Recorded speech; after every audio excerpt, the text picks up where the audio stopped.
Okay. So ఆ రోజు రాష్ట్రీయ గీతం కూడా ఒకటి బయటికి రాబోతుంది తెలంగాణలో కాంగ్రెస్ పార్టీ అధికారంలోకి వచ్చిన తర్వాత. అవును. సో దానిపైన పెద్ద రచ్చ ఇష్యూ నడుస్తుందని చెప్పుకోవచ్చు. సో అందులో మీ పేరు కూడా బాగా వినిపిస్తుంది, కానీ మీరేమో తెరపైన కనిపిస్తలేరు, కానీ మీ పేరు అయితే బాగా వినిపిస్తుంది. ఓకే. అంటే ఫస్ట్ ఎలా చూసుకోవచ్చు అంటారు దీన్ని, ఈ ఇష్యూకి సంబంధించి కూడా?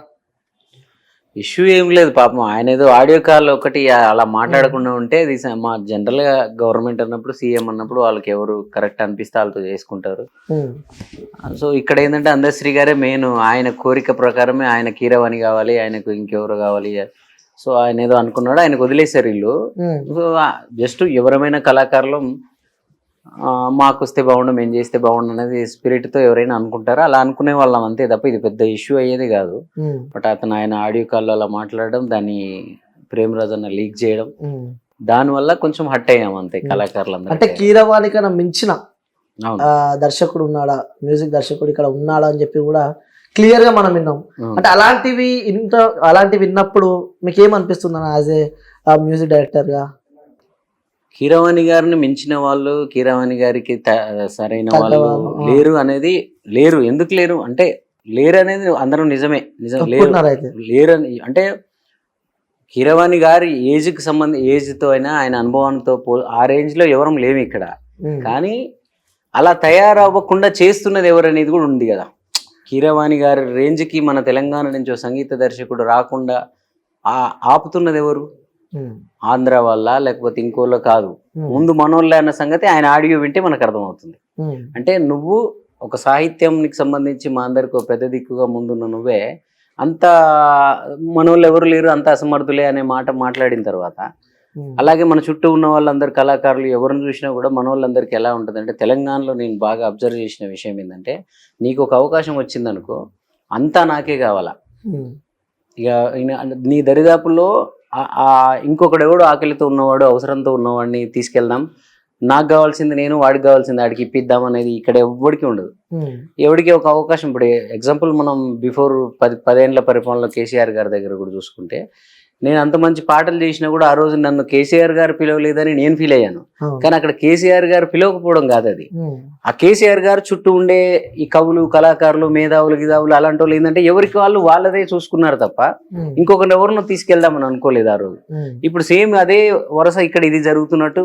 అంటే ఇప్పుడు అందశ్రీ గారికి ఒక అవకాశం వచ్చినప్పుడు, సో ఇప్పుడు రేవంత్ అన్న సీఎం, సో రేవంత్ అన్న పాటలన్నీ నేనే చేస్తాను, సో అరే ఆయన పాట చేశాను కాబట్టి మా చిన్నితో చేయించండి అని ఆయన వెంటనే చెప్పలేడు. ఆయన ఎగ్జాంపుల్ చెప్తున్నాను నేను.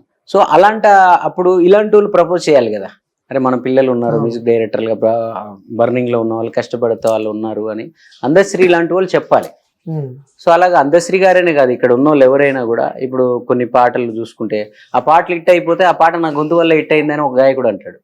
అంటే అనేసరికి నువ్వు నా గొంతు వల్లే హిట్ అయిందని నీ గొంతును నువ్వు హైలైట్ చేసుకుంటూ మాట్లాడే మాటల్లో ఇండైరెక్ట్ గా ఇంకోటి ఏమొస్తుంది, ఆ పాట రాసినోడు, ఆ పాట సంగీతం వహించినోడు డమ్మీ అయిపోతున్నాడు. సో ఈ కల్చర్ ఎక్కువ మన కాడ కనిపిస్తుంది. అదే నేను అన్నది. కీరవాణి గారి అంత గొప్ప వాళ్ళు లేరు, ఆయన తలదన్నే వారు లేరు అనడానికి ఆయన కారణం ఏంటి మెయిన్ అంటే, కనపడతలేరు నిజంగానే. అంటే ఆ స్థాయికి వెళ్ళేదాకా ఇలాంటి అవకాశాలేగా ఆ స్థాయికి వెళ్ళడానికి ఉపయోగపడతాయి మనకి. ఇవేగా మెట్లుగా ఉంటాయి. సో ఆ మెట్లే మాకు రానియకుండా చేస్తున్నప్పుడు ఎట్లా అవుతారు కీరవాణి గారంతా? అవును. అంటే మీ విషయం మనం మాట్లాడుకోవాల్సి వస్తే, అంటే దెబ్బ పైన దెబ్బ పడుతుందని చెప్పుకోవచ్చు. ఎందుకంటే గతంలో బీఆర్ఎస్ పార్టీ అధికారంలో ఉన్నప్పుడు కూడా ఏ తల్లి పిల్లాడు అని చెప్పి కూడా కేసీఆర్ బయోచరిత్ర రాశారు. అది బీభత్సంగా వైరల్ హిట్ అయిపోయింది. సో అప్పుడు అంత మర్యాద కానీ అంత ఇంపార్టెన్స్ మీకు దక్కలేదని చెప్పి కూడా కొన్ని సందర్భాలలో మీరు బాధపడ్డ రోజులు కూడా ఉన్నాయి. సో దాని తర్వాత కూడా మీరు పాడిన ఏదైతే మీరు రాసిన అది ఉందో, సో 3 రంగుల జెండా, అది కూడా ఒక సంచలనం సృష్టించిందని చెప్పొచ్చు. ఎందుకంటే దేశవ్యాప్తంగా కూడా దీని గురించి కూడా కొందరు మేధావులు, మన తెలంగాణలో మేధావులే ఆలీలకు నాకు తెలిసిన వాళ్ళందరూ ఫోన్లు చేస్తారు.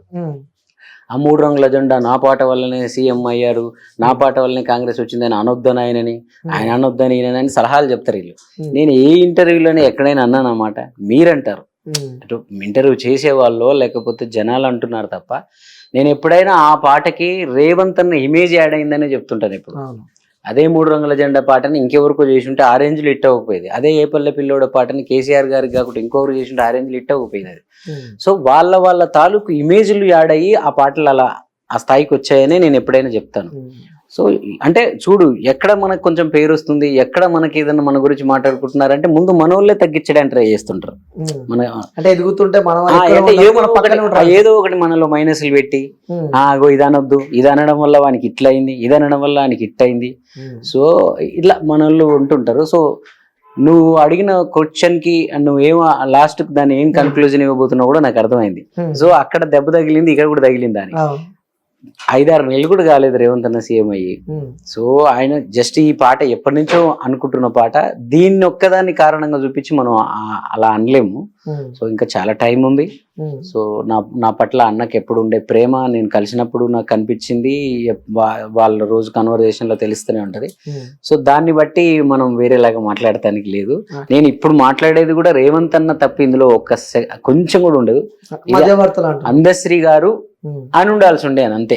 అంటే కీరవాణి గారితో చేయించడం మంచిదే, ఒక ఆస్కార్ అవార్డు గ్రహీత ఆ పాటకు చేయడం చాలా మంచి అద్భుతమైన, దానికి ఒక గౌరవం ఇచ్చినట్టే. గానీ ఒక్కసారి ట్రై చేస్తుంటే బాగుండేదేమో. అంటే మన పిల్లలకు కూడా ఒకసారి అవకాశం ఇద్దామా, సరే మేము చేసిన తర్వాత బాగాలేకపోతే నచ్చకపోతే అప్పుడు వెళ్ళిపోయి ఉంటే బాగుండేది. కనీసం టాట్ కూడా లేదు, టాక్ కూడా లేకుండా మరి ఎవడున్నాడు ఇక్కడ తలదన్నేవాడు, అసలు ఎవడు లేడు కాబట్టి మేము ట్రై చేయలేదు అనే సెన్స్ లో అర్థం వచ్చింది కదా, దానివల్లనే కొంచెం బాధ అంతే. ఓకే, అంటే ముఖ్యంగా అన్న, అంటే మన రాష్ట్రం తెచ్చుకున్నది, అంటే తెలంగాణ రాష్ట్రం తెచ్చుకున్నప్పుడు సో కొన్ని వేల మంది అమరవీరులు బలిదానం చేసుకుంటే వచ్చిన తెలంగాణ. సో తెలంగాణ అంటే ఇవన్నీ మనం ఆలోచన చేసుకుంటే తెలంగాణ వచ్చిన తర్వాత కూడా, అంటే ఉదాహరణ మనం చూసుకున్నట్టయితే ఆస్కర్లు తీసుకున్న వారు కూడా కొంతమంది మనం పర్టికులర్ గా చూసుకున్నట్టయితే అందులో ఏపీ అంటే ఆంధ్రాకి సంబంధించిన వ్యక్తులే ఎక్కువ కనిపిస్తూ ఉంటారు. లైక్ ఇండస్ట్రీలో వచ్చినా కూడా software something what ever in తెలంగాణలో కనిపిస్తూ ఉంటారు. మళ్ళీ అలాంటి సందర్భాలలో డిఫరెన్స్ ఏమి రాదు కదా. సినిమా అని వచ్చినప్పటికీ, వ్యాపారం అని వచ్చినప్పటికీ ఆంధ్ర లేదు, తెలంగాణ లేదు బ్రదర్. నేను చేస్తున్న సినిమాలన్నీ ఆంధ్ర, నా ప్రొడ్యూసర్స్ అంతా ఆంధ్ర వాళ్ళే ఉన్నారు. నాకు ఇంతవరకు ఏ తెలంగాణ గవర్నమెంట్లు కానీ తెలంగాణ ప్రొడ్యూసర్స్ కానీ నాకు ఏం సినిమాలు ఇచ్చింది అయితే లేదు. నేను నా కెరియర్ మొత్తంలో నాకు ఆ రోజుల్లో ఇచ్చిన అద్భుతమైన పాటలు, నేను లిరిసిస్ట్ గా వచ్చినప్పుడు నాకు అవకాశాలన్నీ నన్ను అందరూ అక్కడ చేర్చుకున్నారు. నా ఇండిపెండెంట్ పాటల ఫ్యాన్స్ ఎక్కడో తూర్పుగోదావరి జిల్లాలో, ఎక్కడో గుంటూరులో, ఎక్కడో నాయుడుపేటలో, ఎక్కడో ఏలూరులో, నెల్లూరులో ఉంటారు మరి. సో అలా ఓన్లీ తెలంగాణ వాళ్ళు ప్రేమిస్తేనే నేనేం పెద్దోళ్ళం అవ్వలేదు, అలాగే ఎవరం పెద్దోళ్ళం అవ్వలేదు. ఇది రాష్ట్ర గీతం అన్నారు కాబట్టి, తెలంగాణ ఆత్మ అని అన్నారు కాబట్టి, తెలంగాణలో ఎవడున్నాడని ఈయన అన్నాడు కాబట్టి ఇదంతా డిస్కషన్ అంతే. ఇది కూడా మేము ఎందుకు మాట్లాడేది, మేము చాలా సేఫ్, మా పిల్లలు సేఫ్, మేము మా అవకాశాలు మనం తెచ్చుకుంటాం, మేము ఇవన్నీ మాట్లాడడం, వాళ్ళ గురించి వీళ్ళ గురించి మాట్లాడడం అని అనేవాళ్ళు ఇప్పటికి ఉంటారు. చరణ్ అర్జున్కి ఏం పని లేదు, ఊరికే మాట్లాడేస్తాడని. నేను ఎందుకు మాట్లాడుతున్నా ఈ మాత్రం అయినా అంటే, నా గురించే చర్చ వస్తుందని నువ్వే అన్నావు ఇందాక. సో నాకు కూడా వస్తున్నాయి మెసేజ్లు, అంటే మా చరణ్ అన్న లేడా, మా చరణ్ అర్జున్ లేడా, ఆయన అంటాడు. అంటే జనాలు మన మీద ఆ మాత్రం అభిమానాన్ని పెంచుకున్నప్పుడు, జనాలు మనల్ని అంత ఓన్ చేసుకున్నప్పుడు, నేనేదో బతుకు తెరుగు భయపడి ఇంట్లో కూర్చొని నేనేమి మాట్లాడను, ఎవరితో ఏం చెప్పను అనడం కూడా కరెక్ట్ కాదు. మనకు బాధ్యత కూడా ఉంటది కొంచెం చిన్న. అలాగని నేను ఎవరిని నిందించట్లేనప్పుడు రేవంత్ అన్న నిర్ణయం అయితే ఇది కాదు, నేను పక్కా చెప్తున్నా.